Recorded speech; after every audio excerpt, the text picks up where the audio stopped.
Hey, ça c'est ce que tu as raté dans le numéro précédent. Ça te dit un poker? Je connais quelqu'un qui aime énormément les cartes. Bon, je t'avoue que dès qu'il perd, il commence à les lancer et un peu barjot le mec. Hop, tapis. Putain, t'es sûr de ce que tu fais là? Avec tout ça, on peut s'acheter un paquet de skins Fortnite sur Warzone. Mais oui, t'inquiète. Champion du monde de belette quand même. Deadpool, c'est du poker là. Ah merde.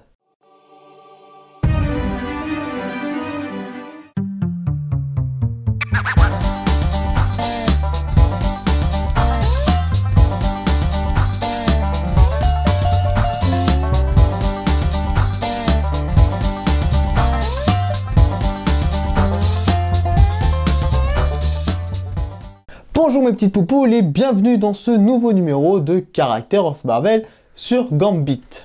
Il est apparu pour la première fois dans le Uncanny X-Men numéro 266 en août 1990. Abandonné à la naissance à cause de ses yeux rouges vifs, puis à la seconde d'après enlevé par la Guilde des voleurs car il pensait qu'il était l'enfant de la prophétie du Diable Blanc qui réussirait à réunir les différentes guildes en conflit. Sa vie commence très bien.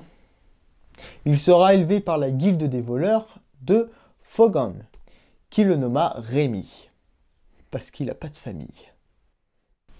Et c'est à l'âge de 15 ans qu'il rencontre le patriarche de la Guilde des voleurs, Jean-Luc Mélenchon. Non, pardon, Jean-Luc Lebeau, qui était venu voir ses talents et il finit par l'adopter. Mais Rémi doit quand même passer le rituel. Et il le passera avec son pote Étienne, qui adore jouer aux cartes et qui a toujours un paquet sur lui. Tu le sens? Si, tu le sens, le rituel qui va mal tourner. Et tu as raison, car il devait voler Sandra, une mutante très puissante, qui en plus est immortelle, mais elle, on s'en fout. Ce que tu dois retenir, c'est qu'elle les a capturés et les a vendus en tant qu'esclaves au mutant esclavagiste nommé le Porc. Rigole pas, putain! Il a pas choisi de s'appeler comme ça. Non mais, le Porc, ils étaient à court de nom les scénaristes ou quoi là? Rémi découvrit ses pouvoirs et grâce à eux, ils s'échappèrent. Mais c'était sans compter sur le Porc qui les rattrape. Rémi récupère le jeu de cartes abandonné par Étienne, charge les cartes et les envoie dans la tronche du Porc. Ils réussissent à s'échapper et plongent dans la mer. Rémi sera récupéré par la Guilde des voleurs, mais Étienne, lui, mourra noyé.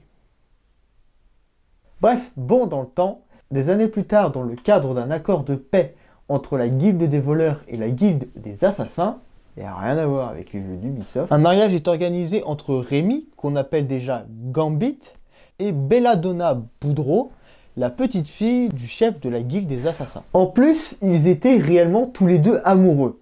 Donc, il n'y avait pas ce délire à la Roméo et Juliette. Super.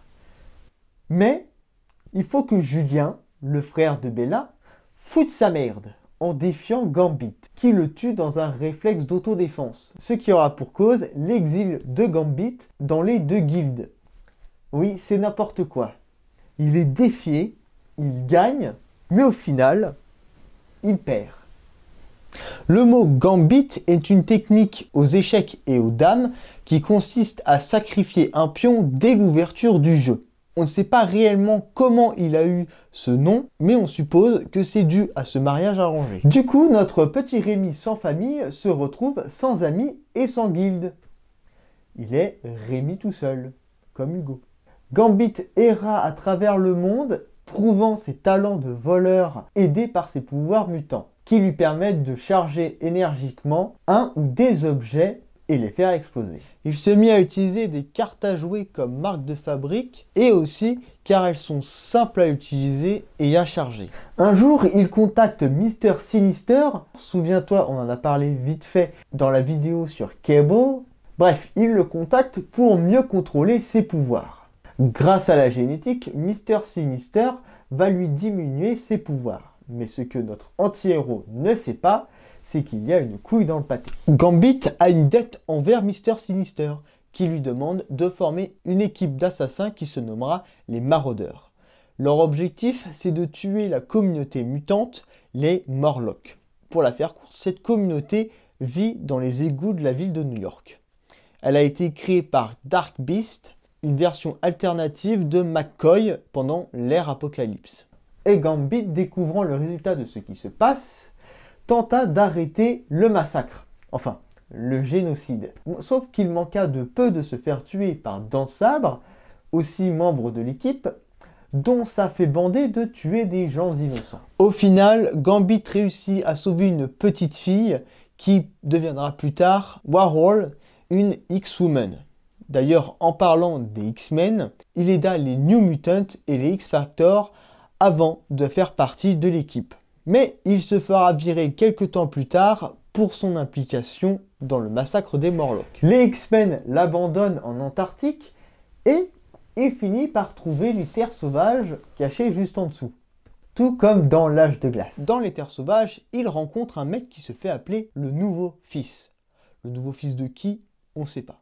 Qui, en échange de le ramener aux États-Unis, il doit faire diverses missions avec Jacob Gavin Jr., alias le courrier. Et l'une de ces missions l'emmènera dans le passé. Et pour revenir, il retrouvera Mr. Sinister de cette époque pour lui rendre l'entièreté de ses pouvoirs. Ce qui lui permettra de revenir dans le présent. Et c'est quelques temps après que le nouveau fils dévoile qui il est. Il est nul autre que Gambit lui-même, mais d'une autre dimension qui a détruit sa terre. Et du coup, il voyage dans les autres dimensions pour tuer tous les Gambits pour éviter qu'il fasse pareil.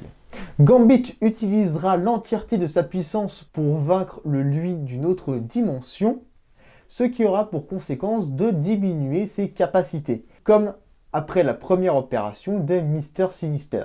Et il retournera chez les X-Men. Enfin, quoi?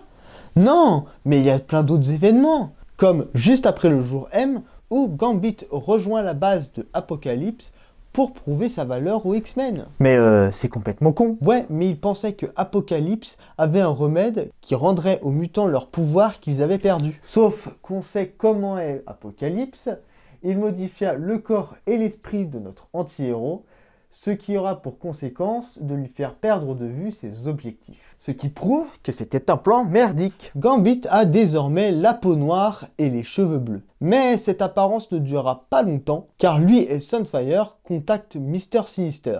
Oui, encore lui, pour qu'il leur rende leur apparence d'origine. Mais il y a encore une couille dans le pâté. Il devra faire partie d'une nouvelle équipe de maraudeurs dont la mission est de récupérer Hope Summer. Et quand Gambit aura Hope en sa possession, il la donnera à Cable et à Xavier.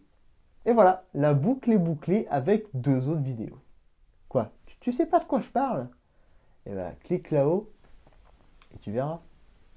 Pour ce qui est de ses capacités, Gambit utilise l'énergie cinétique d'un objet qui, quand il rentre en contact, explose ou traverse l'élément. Sinon, quand il utilise sa capacité, ça lui confère une agilité et une adresse surhumaine, tout en créant une protection de son esprit contre la détection et le contrôle mental. Quand Mr. Sinister lui rend l'entièreté de ses pouvoirs, il n'a plus besoin de toucher les objets, mais juste de les regarder. Et il peut aussi contrôler un certain degré du temps. Lors de sa transformation par Apocalypse, ça étenda sa capacité sur le gaz, et il pouvait même produire du gaz avec divers matériaux.